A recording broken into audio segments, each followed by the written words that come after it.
They called me a hero, but I knew I didn't deserve it. The first time I held the medal in my hands, it felt heavier than any rifle I had ever carried. Polished brass reflecting the morning sun, a ribbon that fluttered with the slightest breeze. It was supposed to symbolize bravery, courage, sacrifice.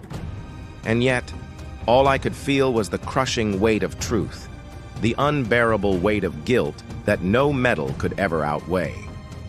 The day began with a chill that cut through even the thickest uniform.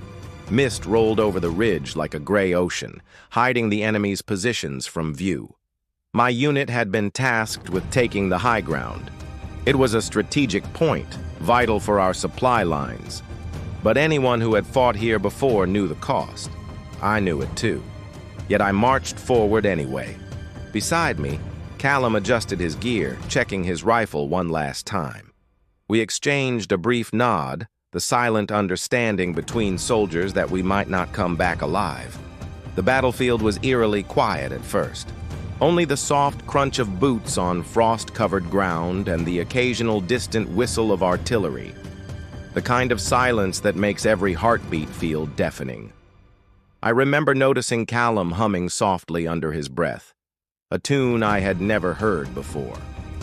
He said it calmed him, though I could see the tension in his jaw, the slight tremor in his hands. Then the first shots rang out, sharp and sudden, tearing through the fog. The quiet shattered instantly, replaced by screams, gunfire, and the deafening roar of shells exploding nearby. We dove for cover behind a broken wall, hearts pounding, adrenaline surging. The enemy was well prepared, entrenched with machine guns and snipers picking off anyone exposed.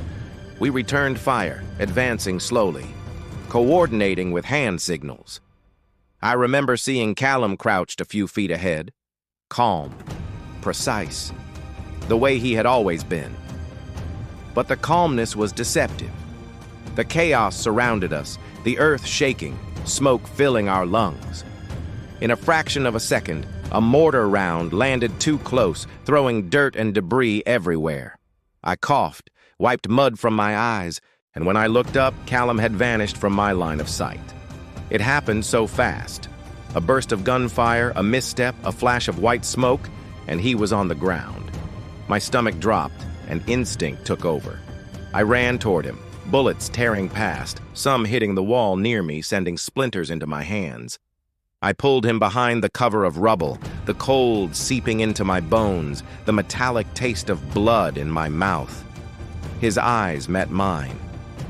"Did I do anything?" he whispered, voice trembling.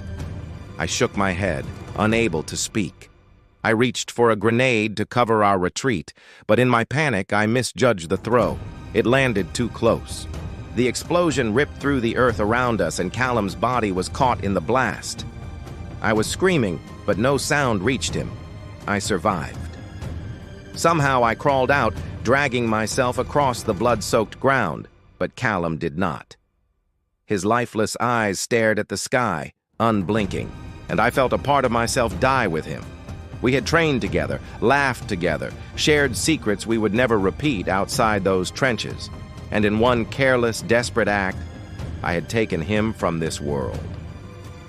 Weeks later, the medal arrived. A ceremony. Applause.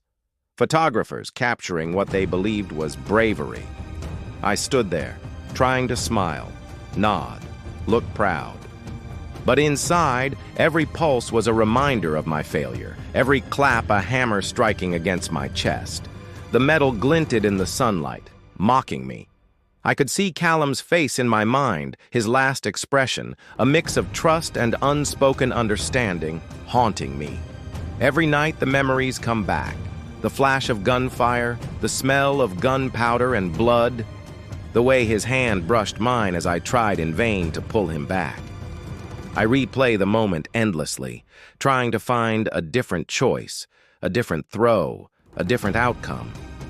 But the memory is relentless. The medal weighs heavier than any rifle, heavier than any pack of gear I've carried through 1,000 missions. I have tried to speak of it, to explain the truth to anyone who would listen, but words fail.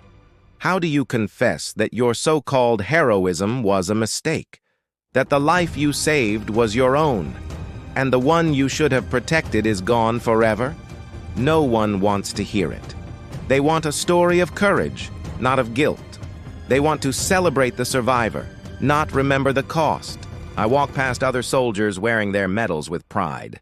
They laugh, pose for photographs, show off ribbons that tell a story of valor. I cannot. Every time I touch mine, I feel the weight of Callum's absence. The medal is not a symbol of bravery. It is a monument to failure, a reminder that survival does not always equal honor. Years have passed.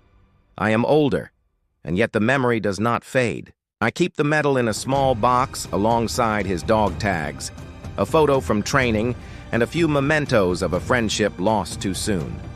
Every time I see it, I feel both the burden of what I survived and the emptiness of what I could not save. The medal I couldn't accept is more than a piece of metal. It is a confession, a scar, a memory of a friend I failed, hidden beneath the illusion of honor. It is a daily reminder that heroism is often just survival, and survival can be as cruel as it is miraculous. No one will ever know the truth. No one will ever understand the guilt, the grief, the endless replay of mistakes. And yet I cannot let it go. Because in holding on to the medal, I hold on to him even if the world believes otherwise. Every glance at it, every touch, every moment of reflection, I remember Callum. And I remember that sometimes the price of life is too heavy for any reward to outweigh.